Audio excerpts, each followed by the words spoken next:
Lo dijo él. A primera hora. Hace pocos minutos en la entrevista anterior dialogamos con Raúl Chávez, asambleísta de Reto. Él exponía sus razones para no estar de acuerdo con el proceso de referéndum constitucional y consulta popular del próximo domingo.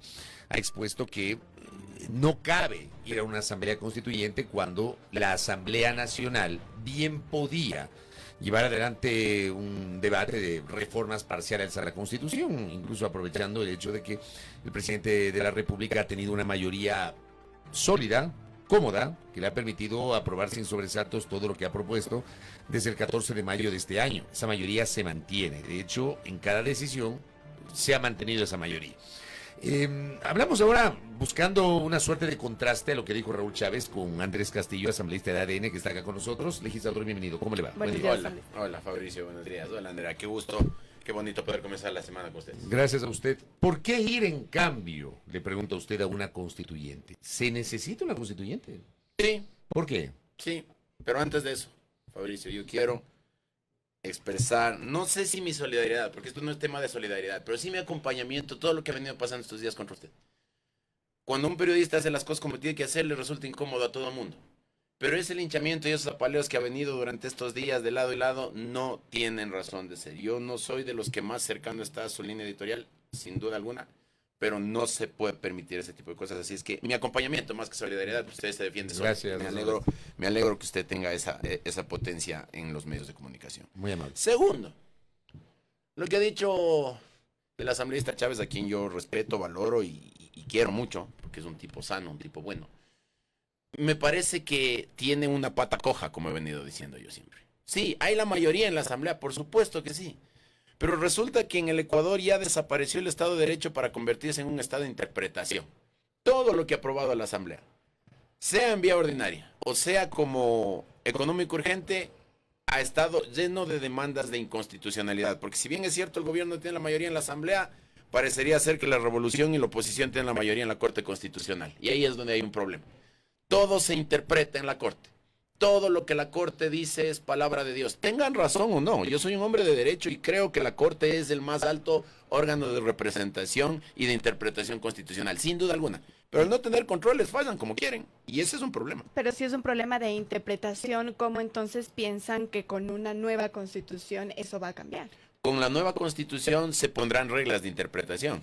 Porque en el Estado Constitucional de Derechos y Justicia resulta ser que pueden interpretar al buen tuntún a su real saber y entender y no tener ningún control del tema. Es decir, cuando uno interpreta, Andrea, y eso es importante que la ciudadanía entienda, la interpretación es un ejercicio académico que se hace a partir de algo que está oscuro, de algo que no está claro, de algo que requiere que haya alguien más que te diga cómo es. Vamos a la ley de inteligencia, por ejemplo. En la ley de inteligencia hubo un sinnúmero de debates. Se debatió en dos periodos legislativos distintos, en el anterior y en este. Se llevó a través de un proceso ordinario de aprobación de la norma. Y resulta que la Corte Constitucional suspende varios de los artículos de la ley de inteligencia que ahora nos hubiesen servido mucho, argumentando que se viola el derecho a la intimidad de las personas. Aquí nosotros no estamos enfrentando a las personas, estamos enfrentando al crimen organizado. Qué bueno hubiese sido, por ejemplo, tener esas normas de poder hacer cruce de llamadas telefónicas para evitar los atentados en Guayaquil, para evitar la explosión de esas 10 embarcaciones en Puerto Bolívar, en la provincia del Oro, que les explotaron por no pagarles la vacuna. Qué bueno podría ser podernos adelantar a la comisión de cualquier delito del crimen organizado para evitar juzgamientos posteriores y evitar el dolor que implica un crimen. Pero en simultáneo ha habido otros operativos en donde sí se ha utilizado inteligencia, tal y como ahora mismo lo señalan las normas que tenemos. Es decir, tuvimos, por ejemplo, lo que ocurrió en Imbabura. Tuvimos, por ejemplo, también la recaptura de Fede, la recaptura de Fito, etcétera. Tenemos un montón de ejemplos en donde se ha usado la norma actual y precisamente, digamos, no hay esta línea en donde se pueda violar la intimidad de la población, que es lo que había dicho o argumentado la Corte. Pero cuando hablamos de Fede y de Fito, Andrea, hablamos de casos que ya nadie se puede oponer, pues. O sea, ya hay gente que se opone a la detención de ellos y ya estaríamos todos locos. Pero asimismo hay operativos, por ejemplo, en Durán, hay operativos en la Nueva Prosperina, hay operativos en Sauces, en donde la Policía Nacional, haciendo uso de inteligencia, con cruce de información conversada nomás, ni siquiera utilizando esto del rastreo telefónico. Saben que ahí está la banda, funcionan así, entran ahí, eso tienen. Llega la policía, inclusive en Sauces hace unos meses atrás les recibieron a fusil limpio, les cogen a los delincuentes, les capturan, les llevan a manos de los jueces y los jueces les sueltan a los 5 minutos porque no hay pruebas. Pero eso es un problema de la Constitución o precisamente, digamos, de quien está aplicando o administra Por supuesto de el la sistema de Constitución. justicia. ¿Pero por qué de la Porque Constitución? ¿Por qué de la justicia? Porque la Constitución dice, por ejemplo, que hay que precautelar la libertad de las personas.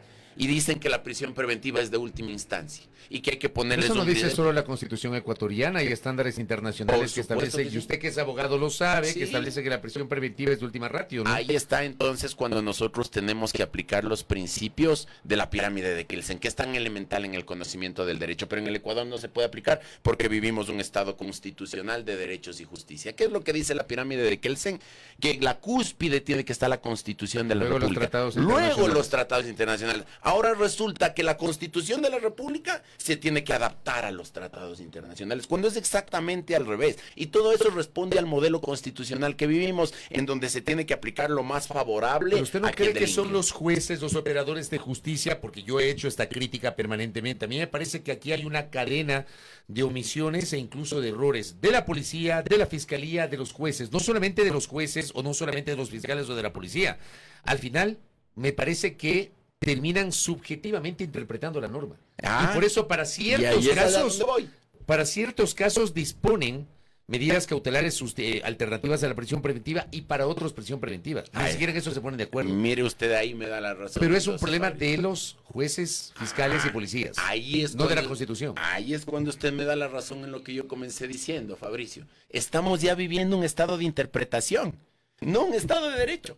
Interpreta la Corte Constitucional, interpretan los jueces, interpretan los operadores de justicia. Cuando la norma tiene que ser clara, uno interpreta cuando algo es oscuro, no cuando algo está claramente definido. Y lastimosamente, la norma constitucional claramente dice que la prisión preventiva es de última instancia, que hay que poner cualquier otra medida sustitutiva, y hay abogados que salen a decir que esas son las normas del derecho internacional y que hay que respetar. Por supuesto que hay que respetar porque estamos atados a eso, para eso el proceso constituyente. Ustedes los periodistas, por ejemplo, tienen normas deontológicas. Una de aquellas, por ejemplo, contrastar la información antes de publicarla. Hay periodistas que son rigurosos y la contrastan, otros no. Eso ya no es problema de la norma, es problema de que la gente se acoge subjetivamente a cumplir o no la norma. Por eso debemos volver a un estado de derecho, en donde la norma sea mandatoria, en donde la norma diga, usted no puede dejar libre a un delincuente que tiene claros indicios de haber cometido un crimen, pues. Es decir, no le puede usted a alguien que claramente está vacunando, secuestrando, violando, so pretexto de garantizar el derecho a la presunción de inocencia, dejarle libre para que siga delinquiendo. Ahora, no quiero perderme, para seguir con esto, pero no quiero perderme de lo que André le preguntaba y usted mencionaba sobre la Corte Constitucional. En el camino que usted está señalando, ¿usted suscribe al presidente cuando ha planteado que la Corte deje de ser una Corte, sino que se convierte en una sala constitucional de la Corte Nacional de Justicia? Yo no me voy a poner a discutir en temas semánticos, Fabricio. Vamos a poner un ejemplo Es que no es paralelo. semántico esto. Vamos a poner un ejemplo paralelo, ¿ya? En las campañas políticas nunca ha faltado el candidato que ha dicho vamos a suspender el Cenecit, vamos a cerrar el Cenecit. El Cenecit es un nombre. La institución que controla la educación superior tiene que seguir existiendo. La Corte Constitucional, yo estoy de acuerdo que tiene que seguir existiendo. Como sala de la Corte Nacional, como Tribunal Constitucional, Es que si es como una Corte sala, ya no Consti- es Corte. Bueno, como Tribunal Constitucional, como Tribunal de Garantías Constitucionales, como Corte Constitucional, como sea, no importa, debe existir esa institución, sin duda, Pero yo porque creo que esa ahí controla... sí importa, asambleísta. ¿Cómo cree usted que debería existir? Tiene- ¿Debería existir como ahora está la Corte Constitucional o como ha dicho ya el presidente? Debe haber una institución que se haga cargo del control constitucional.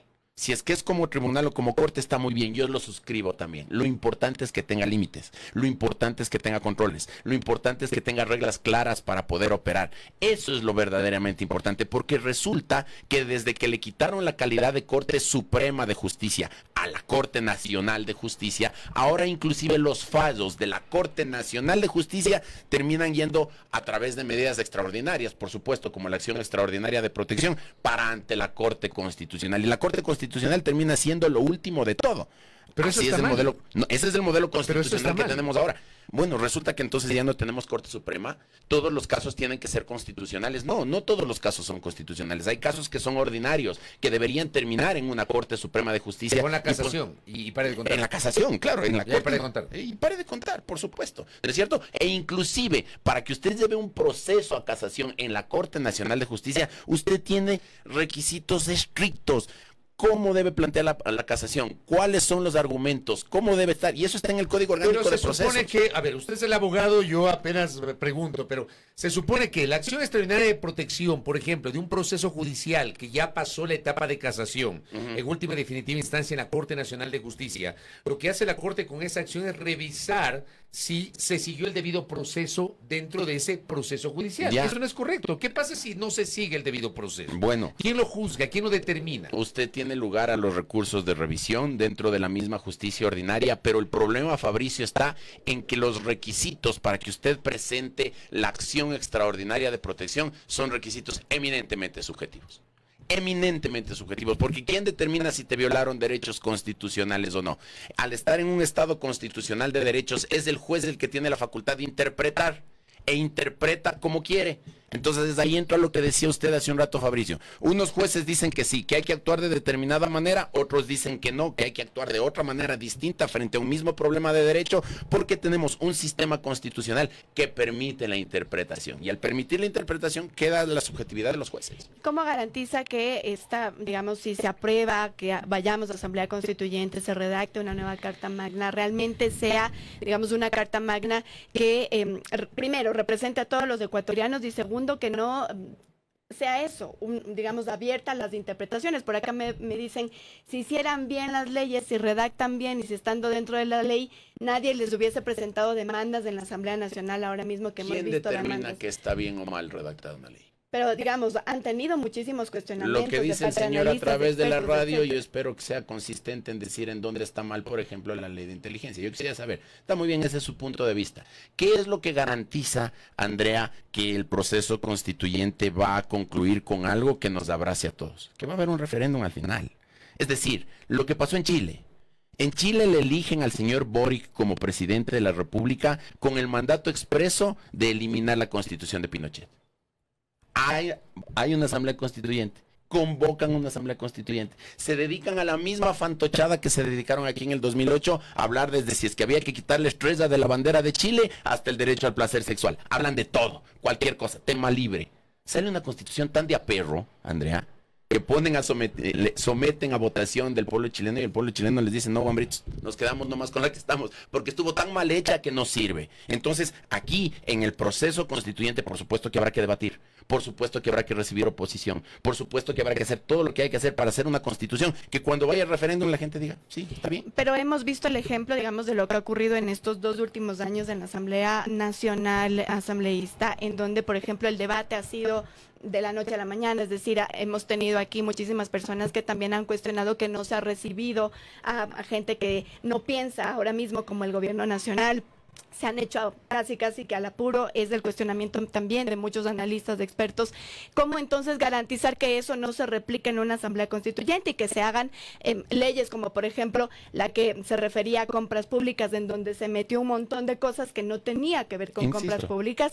Y digamos, si hemos visto ya ese ejemplo, ¿no estaríamos frente tal vez digamos, a estos días de la asamblea, en una posible asamblea constituyente en donde se repita aquello y se gasten 250 millones de dólares? Varios de los que han hablado con respecto a las leyes, entre esos la persona que le pone el mensaje en la computadora, se habrán dado cuenta que los procesos dentro de la asamblea concluyeron en la Corte Constitucional a interpretación de 5 fulanos, de 5.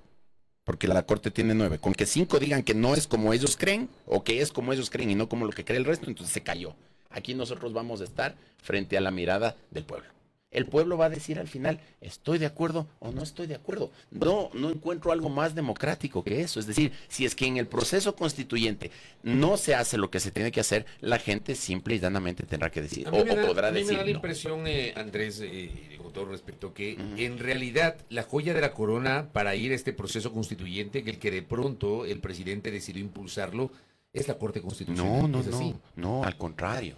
Al contrario, aquí hay un montón de cosas que hay que cambiar para bajar el hiperpresidencialismo que tenemos. Pero eso lo podían hacer a través de la Asamblea Nacional. Pero cuidado, sale la Corte y te dice que es inconstitucional, pues. Por ejemplo, una de las cosas que nosotros quisimos cambiar en consulta hace meses atrás, formaba parte de una de las 7 preguntas que se puso a consideración de la Corte, es el Consejo de Participación Ciudadana. Pero primero pretendieron eliminar mediante enmienda y no se puede. Pues, y no se puede. Necesitan Entonces, una reforma parcial. Ya, y como no se puede, y es inconstitucional, y no sirve, y el coma, y el punto y coma, y falta esto otro, vamos a una asamblea constituyente en donde tengamos un mecanismo a través del cual de manera rápida y bien hecho eliminemos esa vaina que es la que nombra a las autoridades de control, que en la época del correísmo se convirtió en el Departamento de Talento Humano de Carondelet. Pues resulta que cuando le nombran al señor, por decir algo, Vaca Mancheno, con 100 sobre 100 como fiscal general de la nación, el resto del país estuvo en contra porque era ilegítimo. Y cuando le nombran a la señora doctora Diana Salazar, fiscal general de la nación, salieron los que decían que era la fiscal 10 sobre 20. ¿Por qué será? ¿Porque son malos de suyo ambos funcionarios? No, Fabricio. Sale eso porque no tienen la institución que nombra la legitimidad democrática para hacerlo, y nadie les cree y nadie les conoce y parece que siempre es ilegítimo todo. Entonces tenemos que devolver al Parlamento con reglamento, con procedimientos, con recopilación de carpetas, con tiempos, etcétera, la posibilidad de nombrar para evitar que inclusive tengamos tantas instituciones que estuvieron por años con autoridades subrogantes. Eso es un tema importantísimo. Quiero pedirle una reacción a usted a un post que hace minutos ha publicado el presidente de la República. Postemos el documento, el tuit o el post del presidente. Esto lo publicó hace 12 minutos. Ellos escribieron las reglas para protegerse entre ellos. Hoy el Ecuador elige hacerlo distinto.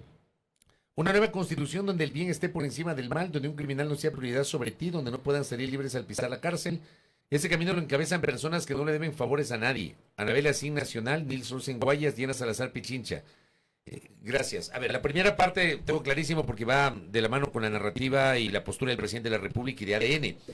Pero lo que nos está diciendo abajo es que si hay constituyente, ¿esos serán los 3 candidatos? Me acabo de desayunar. Seguramente esas serán las líneas que plantea el presidente de la República. Por supuesto que eso estará sometido a los procesos de democracia interna dentro de ADN. O sea, que en este momento estamos interpretando, pero en ADN no se ha hablado de que Anabela Sin será candidata a la constituyente nacional, Nils Olsen por Guayas y Diana Salazar por Pichincha. Si es que si han escuchado esos nombres, por supuesto que sí. Ahora el presidente de la República los ha puesto en la opinión. O sea, dentro del movimiento sí se han hablado de estos nombres. Por supuesto. Pero no había una decisión todavía. Es que eso es lo que se propone, pero hay que someter a la democracia interna. Y eso seguramente se ratificará porque son muy buenos candidatos. Ok, ¿y cómo le parece este pronunciamiento del presidente cuando él ha dicho, por ejemplo, que no se van a referir exactamente a todo lo que ellos propondrían para una nueva asamblea constituyente, que primero van a dejar que la ciudadanía vote respecto de la asamblea constituyente? Sin embargo, ahora sí nos dicen quiénes estarían dentro de las listas. Es que ya viene el siguiente paso. Pero aún no votamos si es que queremos o no la asamblea constituyente, ¿no? Y si es que la gente dice que no, pues eso quedará como un tema declarativo. Lo que debemos nosotros entender es que el presidente de la República y los legisladores que actualmente estamos en la Asamblea Nacional no somos pues los que vamos a hacer la Constitución. Se llamará a una elección donde habrán candidatos a la Asamblea Constituyente que plantearán sus posiciones, sus posturas, sus tesis, y esas tesis son las que van a ir a la Asamblea. Por supuesto que el presidente tiene que establecer líneas maestras en torno al tema, pero Noboa no es Correa, pues Correa desde el comienzo dijo hay que hacer esto otro, y finalmente quien le dio redactando fue el señor Viciano y su instituto, y les pasaron para que los demás... ¿Y por qué no hay esas líneas maestras que usted nos señala de parte del presidente? Bueno, el presidente ha hablado al menos de 3 cosas. Uno, que sea una constitución más corta, Yo estoy de acuerdo con eso. La Constitución tiene que ser general y abstracta. Segundo, que la Constitución tiene que favorecer a las víctimas y no a los victimarios, es decir, a la gente de a pie y no a los delincuentes. Y tercero, que debemos tener una Constitución que trabaje fuertemente siendo amigable con la inversión nacional y extranjera para generar trabajo. Ahí ha habido 3 líneas que al menos yo he visto. Si no ha habido más, no lo sé, pero esas son las que yo he visto. Y creo que es fundamental porque esos son los 3 principales problemas que tiene el Dos país. cosas finales. Si se instala la Asamblea Constituyente, si gana el sí en la consulta, vamos a elección de constituyente, y si se instala la constituyente, debe ser de plenos poderes.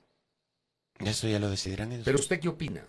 ¿Yo qué opino? Es que no importa Sí. lo que yo opine. Claro Soy que una importa, persona por eso más. le estamos entrevistando. asambleísta. Yo creería que la Asamblea Constituyente debe tener la posibilidad de actuar en el marco constituyente y los demás tendríamos que seguir trabajando en el ordenamiento jurídico menor. Como pasó en 97-98, cuando tuvimos la Asamblea de Sangolquí, coexistió con el Congreso Nacional. Por supuesto. ¿Usted cree que tiene que ser así? Bueno, esa podría ser una opción. Es su opinión. Esa es mi opinión. Segundo y lo último, ¿usted quiere ser constituyente? No he pensado en eso, yo vivo de mi trabajo, Fabricio, yo lo he dicho, a mí me cuesta muchísimo siempre ser candidato porque yo no tengo una empresa, yo no tengo una tienda, no tengo nada, yo vivo de mi trabajo, yo fui abogado en libre ejercicio y vivía de mis casos, ahora vivo de mi sueldo, de mi trabajo. Si es que puedo y tengo las condiciones para poder ir a hacer campaña, pues estaré ahí, si no, pues volveré a mi oficina a trabajar.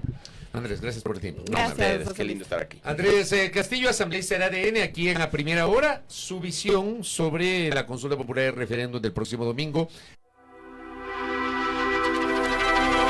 Primera plana. Todas las noticias, todas las voces.